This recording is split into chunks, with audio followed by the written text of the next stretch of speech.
Hello सभी को मेरा नमस्कार। भारतीय अर्थव्यवस्था के उदारीकरण, निजीकरण और वैश्वीकरण की ओर कदम के बारे में अध्ययन करेंगे। Steps towards liberalisation, privatisation and globalisation of the Indian economy के बारे में अध्ययन करेंगे। तो सबसे पहले गवर्नमेंट कॉलेज रामगंज मंडी के जो सभी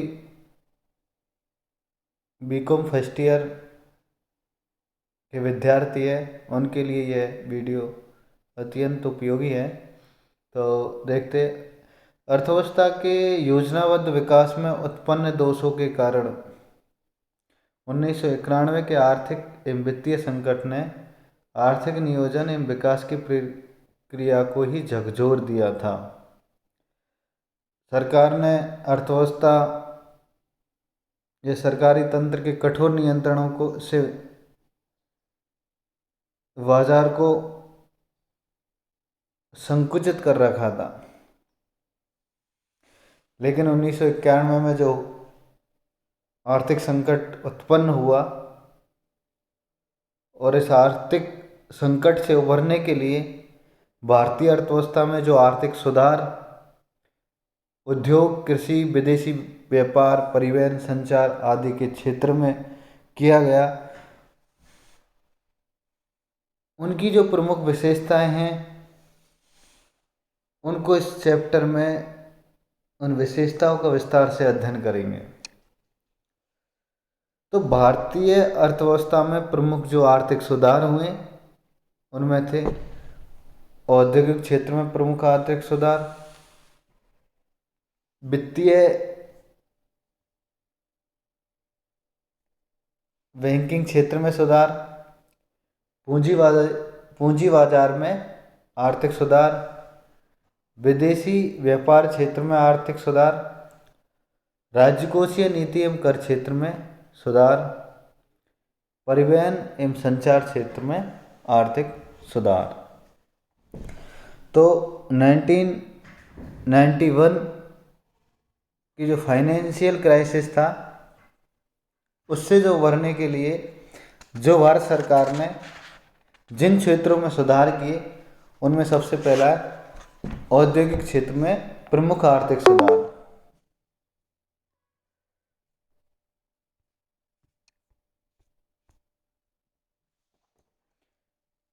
main economic reforms in industrial sector, जिसमें औद्योगिक लाइसेंस को केवल 5 उद्योगों तक सीमित किया। आर्थिक सुधार नीति में केवल 5 मदों के लिए ही औद्योगिक लाइसेंस लेना पड़ेगा। पहले क्या था कि अगर भारत में कहीं उद्योगों की स्थापना करनी है तो उसमें लाइसेंस की जरूरत थी। अब सिर्फ महत्वपूर्ण 5 उद्योगों के लिए ही मात्र लाइसेंस प्रक्रिया को चालू रखा, बाकी के लिए बंद कर दिया। दूसरा था सार्वजनिक क्षेत्र के लिए आरक्षित उद्योगों की संख्या 17 से घटाकर 3 कर दी गई। पहले सरकार में सार्वजनिक उद्योगों का बोलबाला था, सार्वजनिक क्षेत्र के उद्योगों का बोलबाला था, निजी क्षेत्र निगण्य था। लेकिन जो 17 उद्योग जो सार्वजनिक क्षेत्र के लिए आरक्षित कर रखे थे उनकी संख्या को घटाकर मात्र 3 कर दिया गया और इससे निजी क्षेत्र को औद्योगिक विकास में अधिक सक्रिय भूमिका निभाने या भूमिका बढ़ाने का अवसर मिला। और अब तक के आर्थिक क्षेत्रों में छूट में अब तक जो आर्थिक आरक्षित क्षेत्र थे उनमें छूट मिलने से निजी क्षेत्रों को उनमें उद्योग स्थापित करने का मौका मिला। तीसरा है औद्योगिक क्षेत्र की हम बात कर रहे हैं, जिसमें है लघु उद्योगों में पूंजी निवेश की सीमा में वृद्धि। पहले क्या था, 1996-97 में लघु उद्योगों या संयंत्र या मशीनरी में पूंजी निवेश, लघु उद्योगों में संयंत्रों और मशीनरी में पूंजी निवेश की जो अधिकतम सीमा थी, इन्वेस्टिंग सेलिंग थी, कुछ 60 लाख तथा 75 लाख से बढ़ाकर कितना कर दिया, 3 करोड़ तक। तो 2006 अधिनियम में संशोधन कर अब लघु उपक्रमों का वर्गीकरण पूंजी निवेश के स्थान पर वार्षिक कारोबार के आधार पर किया गया ताकि उसे जीएसटी के अनुरूप किया जा सके। अब इसमें और भी सुधार कर दिए। इसी आर्थिक सुधार के अंतर्गत औद्योगिक क्षेत्र में एक विनियोग आयोग की स्थापना 1996 और 97 में की गई। अगला है विदेशी निवेश संवर्धन बोर्ड का पुनर्गठन। विदेशी निवेश को बढ़ावा देने के लिए तथा उन्हें अधिक पारदर्शी बनाने हेतु विदेशी निवेश संवर्धन बोर्ड का गठन 1996-97 में किया गया। अगला खनिज क्षेत्र के 3 उद्योगों को 50% तथा अंश पूंजी में स्वतः अनुमोदन से विदेशी निवेश तथा 9 उद्योगों में 74% तक स्वतः अनुमोदन से अंश पूंजी में विदेशी निवेश की छूट 1996-97 में दी गई। चीनी उद्योग के लिए लाइसेंसिंग जो प्रक्रिया थी बड़ी जटिल थी, उसको सरल एवं आकर्षक बनाया। आर्थिक सुधारों के अंतर्गत विदेशी निवेश संवर्धन परिषद का गठन किया गया, FIPC। बहुराष्ट्रीय कंपनियों को नए उद्योगों में 51% से 100% तक अंश पूंजी की छूट प्रदान की गई और ऑटोमेटिक अप्रूवल की व्यवस्था से उन्हें 100% उन्हें भारतीय उद्योगों में अपनी नीति निर्धारण का अधिकार मिल गया। सार्वजनिक उपक्रमों की अंश पूंजी के निवेश की छूट भी इस आर्थिक सुधार के अंतर्गत लागू की गई। निरंतर घाटे में चलने वाले सार्वजनिक उपक्रमों में बहिर्गमन नीति का अनुसरण किया गया। एकाधिकार एवं प्रतिबंधात्मक व्यापार नीति के सुधार से ऐसी कंपनियों की परिसंपत्ति समाप्त कर दी गई और उन्हें आर्थिक विकास के क्षेत्र में अधिक छूट देने की नीति अपना गई। MRTP एक्ट को सही से लागू किया गया। अर्थव्यवस्था के आधारभूत क्षेत्रों में विदेशी पूंजी निवेश को उदार बनाने से देश में जुलाई 1991 से 2006 की अवधि में लगभग 3 लाख करोड़ तुल्य विदेशी पूंजी निवेश के प्रस्ताव अनुमोदित किए गए। इसके अलावा आधारभूत संरचना विकास के लिए निजी क्षेत्र को अधिक प्रोत्साहन दिए जाने की नई आर्थिक नीति में व्यवस्था, ताकि विद्युत, सड़क परिवहन, दूरसंचार, जहाजरानी एवं बंदरगाह, हवाई अड्डों एवं वायु परिवहन में अधिक निजी साहस का अवसर मिले। निर्यातोन्मुखी औद्योगिक इकाइयों की स्थापना में सुविधाएं प्रदान की गई ताकि निर्यात उद्योगों की स्थापना में तेजी रहे। आगे राज्य सरकारों ने भी औद्योगिक क्षेत्र में कई सुधार एवं सुविधाएं प्रदान की गई। रक्षा उद्योगों में भी निजी क्षेत्र के प्रवेश की छूट के साथ ही विदेशी प्रत्यक्ष निवेश की सीमा 26% तक कर दी गई। यह भी एक। अगला औषधि निर्माण और टाउनशिप निर्माण में विदेशी निवेश की सीमा 74% से बढ़ाकर 100 कर दी गई। दूरसंचार के क्षेत्र में भी विदेशी प्रत्यक्ष निवेश की सीमा 49% से बढ़ाकर 74% कर दी गई। प्राकृतिक गैस तथा LNG पाइपलाइनों के लिए विदेशी प्रत्यक्ष निवेश की सीमा भी 100% तक कर दी गई। पेट्रोल उत्पादों की पाइपलाइनों अन्वेषण एवं मार्केटिंग में स्वचालित मार्ग से 100% विदेशी प्रत्यक्ष निवेश।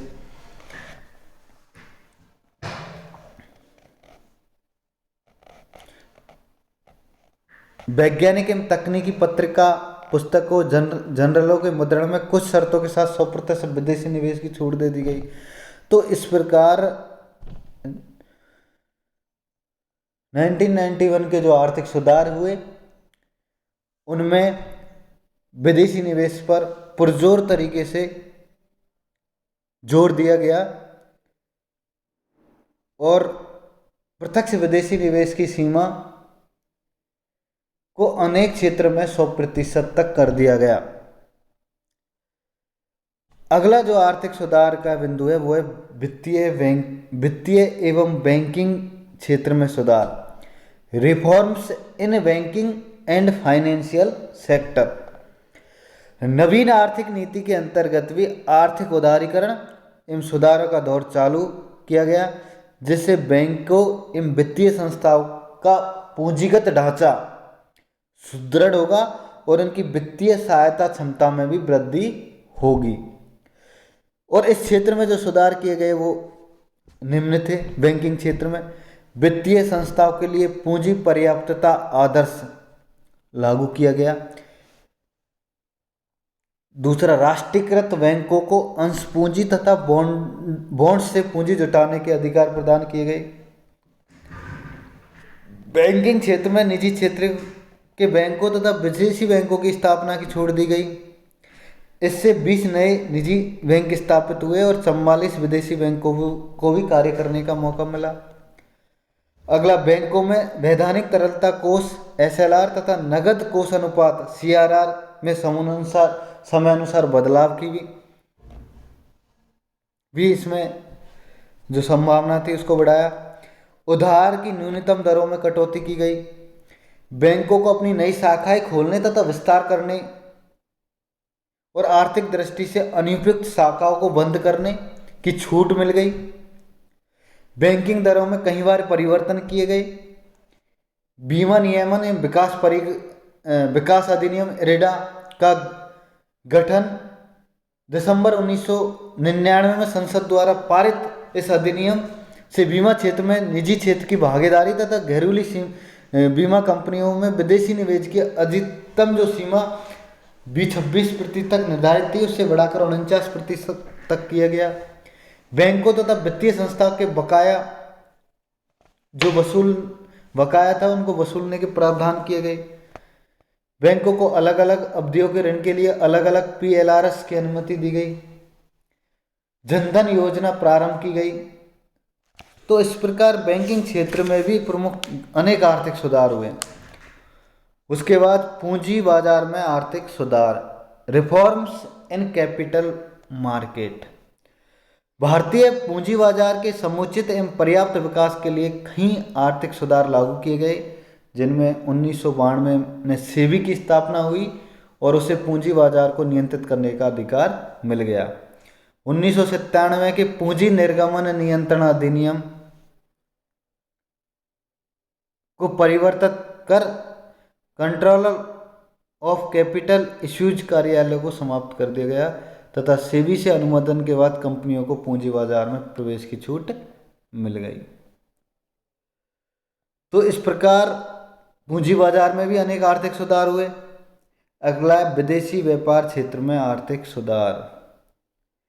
देश में निर्यातों में वृद्धि तथा आवश्यक पूंजीगत सामानों के आयातों को सुविधाजनक बनाने के लिए कई आर्थिक सुधार सरकार द्वारा लागू किए गए और जिससे भारतीय अर्थव्यवस्था के वैश्वीकरण का मार्ग प्रशस्त हुआ।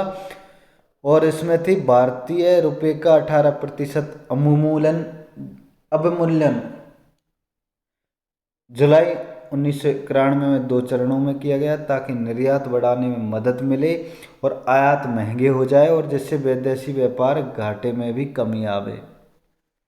तो इसलिए 1991 में 2 बार भारतीय मुद्रा का अवमूल्यन 18% तक किया गया। पूंजीगत सामान तथा औद्योगिक कच्चे माल के रूप में काम आने वाले सामान के आयात पर प्रतिबंध घटाए गए ताकि देश में औद्योगिक विकास का मार्ग प्रशस्त हो सके। व्यापार खाते में रुपये की एकीकृत विनिमय दर प्रणाली 1993-94 में लागू की गई ताकि हवाला बाजार में विदेशी विनिमय पर प्रीमियम घटे और निर्यात बढ़े। 1994-95 में इसे चालू खाते में भी लागू कर दिया गया जिससे यात्रा, शिक्षा एवं दवा आदि के क्षेत्र में प्रतिबंध घटे। आयात शुल्कों में निरंतर कटौती की गई ताकि पूंजीगत सामानों एवं औद्योगिक कच्चे माल के सस्ते आयात से उनकी लागत में कमी एवं भारतीय निर्यातों की प्रतिस्पर्धात्मक शक्ति में वृद्धि हो। अगला, विदेशी व्यापार क्षेत्र में जो आर्थिक सुधार हुए उनके अंतर्गत ही अध्ययन कर रहे हैं। तो उसमें अगला है निर्यात नियंत्रणों में काफी उदारता। ऋणात्मक सूची की मदों के अतिरिक्त सभी प्रकार की वस्तुओं एवं उत्पादों के निर्यात को छूट दी गई और इससे निर्यात में वृद्धि तथा निर्यात उद्योग को बढ़ावा मिला। और एक और फेरा के स्थान पर फीमा एक्ट लागू किया गया, FEMA, foreign exchange management act बनाया गया, जिससे विदेशी विनिमय बाजार में उदारता प्रदान की गई। भारतीय उद्यमियों को AGR GDR बाजारों से साधन जुटाने की अधिक स्वतंत्रता दी गई। और अगला है 8वां, स्वतंत्र व्यापार क्षेत्र देश के कस्टम क्षेत्र से बाहर माने जाने लगे। आयातों पर मात्रात्मक प्रतिबंधों में छूट और सेवाओं के निर्यात को बढ़ाने के लिए निर्यात आयात नीति में विशेष व्यवस्था की गई। तो इस प्रकार विदेशी व्यापार के क्षेत्र में अनेक कार्य सरकार द्वारा किए, जिससे भारतीय अर्थव्यवस्था को एक खुले अर्थव्यवस्था के रूप में मान्यता मिली। अगला है राजकोषीय नीति एवं कर क्षेत्र में सुधार। कर सुधारों के लागू करने से भारत में औद्योगिक निवेशों को प्रोत्साहन, बचतों की प्रेरणा और कर राजस्व में वृद्धि एवं राजकोषीय घाटे में कमी की संभावनाएं बढ़ी। और निगम कर की दरों को 57.5% से घटाकर 30% कर दिया गया था। और निगम कर जो लागू था 57.5 उसको घटाकर 30% कर दिया था। विदेशी कंपनियां उनकी शाखाओं पर आयकर की दर 60% से घटकर 35 कर दी गई और सरचार्ज को हटा दिया। आधारभूत परियोजना में कर आवश्यक कर अवकाश। नवीन आर्थिक सुधारों के अंतर्गत आधारभूत संरचना सुविधाएं, हाईवे, पुल, एयरपोर्ट्स, बंदरगाह तथा तेज परिवहन संसाधनों, पिछड़े क्षेत्रों में विद्युत उत्पादन एवं वितरण, इलेक्ट्रॉनिक सामान क्षेत्रों में पूंजी निवेश करने वाले को 10 वर्षीय कर अवकाश की प्रारंभिक अवधि को युक्तिसंगत बनाकर उसे बढ़ाकर 15 से 20 कर दिया गया। कस्टम ड्यूटीज में कटौती की गई। कई क्षेत्रों में आयात शुल्क की 300% तक की ऊंची दरों को कई चरणों में घटाकर कई मामलों में 50% तक कर दिया गया। एक्साइज ड्यूटी की ऊंची दरों में कटौती एवं कर प्रणाली में सुधार लागू किए गए। और करों में मोड वेट प्रणाली का विस्तार किया। अंततः उन्हें GST में बदलने का बिल लोकसभा में प्रस्तुत कर दिया। काले धन को बाहर निकालने के लिए स्वैच्छिक घोषणा पर 30% कर की व्यवस्था की गई थी। उसके बाद 8 नवंबर 2016 को 500 तथा 1000 के पुराने नोट बंद कर दिए गए। कहीं मदों के निर्यात से प्राप्त लाभ को कर मुक्त कर दिया गया। हम इस बिंदु का अध्ययन कर रहे हैं। उच्चतम संरक्षणात्मक कस्टम ड्यूटी को 45% से घटाकर 30% कर दिया गया। कर आधार विस्तार हेतु 6 में से कोई एक 1/6 को पहले सभी शहरों में लागू किया, अब समाप्त कर दिया गया। कृषि प्रसंस्करण को बढ़ावा देने के लिए टैक्स हॉलीडेज का लाभ दिया गया। निर्यात एंटरटेनमेंट उद्योग को भी 80 HHC का लाभ दिया गया। और मंदी से निपटने के लिए भी सेनवेट की दर को 14% से घटाकर 10% कर दिया गया था। सर्विस टैक्स का दायरा बढ़ा दिया गया। और 2012-13 के बजट में 17 सेवाओं को छोड़कर सभी सेवाओं पर सेवा कर के दायरे में ले लिया, किंतु 2015-16 के बजट में सभी सेवाओं को सेवा कर के दायरे में लिया गया। 2015-16 के बजट में संपत्ति कर को समाप्त कर दिया गया। तो इस प्रकार 1991 के बाद भारतीय अर्थव्यवस्था में अनेक आर्थिक सुधार देखने को मिले। अगला है परिवहन एवं संचार क्षेत्र में आर्थिक सुधार।